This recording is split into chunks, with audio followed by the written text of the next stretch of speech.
বিবিসিআই ঘটনাটিকে বাংলাদেশের ইতিহাসে সবচেয়ে ভয়াবহ পুলিশি সহিংসতাগুলোর একটি হিসেবে বিবেচনা করছে। আসলে কি হয়েছিল সেদিন? 2024 সালের 5 আগস্ট শেখ হাসিনার পদত্যাগের ঘোষণা বাংলাদেশ সহ সারা বিশ্ব জেনে গেছে, কিন্তু ঢাকার অন্যতম ব্যস্ত এলাকা যাত্রাবাড়ীতে তখনও চলছিল টানা 36 দিনের আন্দোলন। আর তা দমনে সেদিন পুলিশ যে নৃশংসতা চালিয়েছিল তা ভাবতে গেলেও গা শিউরে ওঠে। বিবিসি জানায়, শেখ হাসিনার ক্ষমতা ছাড়া সে দিনটিতে পুলিশ যাত্রাবাড়ীতে নির্বিচারে গুলি চালায়। গুলিতে কমপক্ষে 52 জন নিহত হন।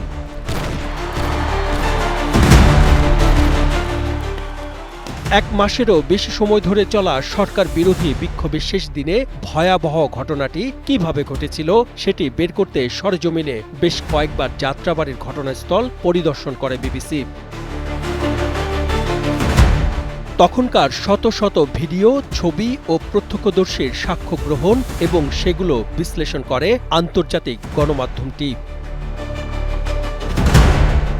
পুলিশের এক কর্মকর্তার বরাত দিয়ে বিবিসি জানায়, জুলাই গণ অভ্যুত্থানের সময় তৎকালীন পুলিশ বাহিনীর কিছু সদস্য অতিরিক্ত বল প্রয়োগ এবং আন্দোলনকারীদের নিয়ন্ত্রণে অপেশাদার আচরণ করেছিলেন। বিবিসি অনুসন্ধানে নেমে সেদিনের একটি ভিডিও হাতে পায়।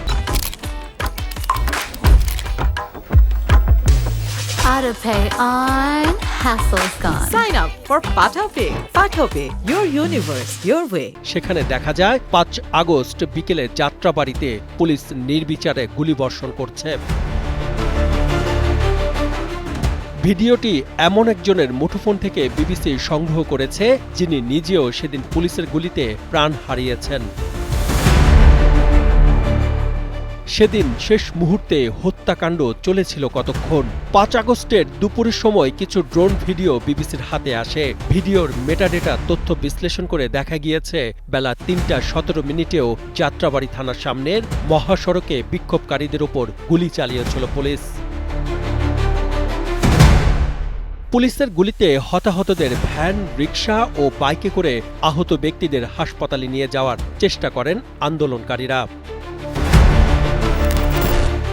সেদিন গণমাধ্যমে প্রকাশিত তখনকার খবর, নিহত ব্যক্তিদের পরিবারের সাক্ষাৎকার, হাসপাতালের নথি ও সামাজিক যোগাযোগ মাধ্যমের বিভিন্ন পোস্টের সত্যতা যাচাই করার পর বিবিসির অনুসন্ধানে বেরিয়ে আসে 5 আগস্ট যাত্রাবাড়ীতে কমপক্ষে 52 জন সাধারণ মানুষ নিহত হন।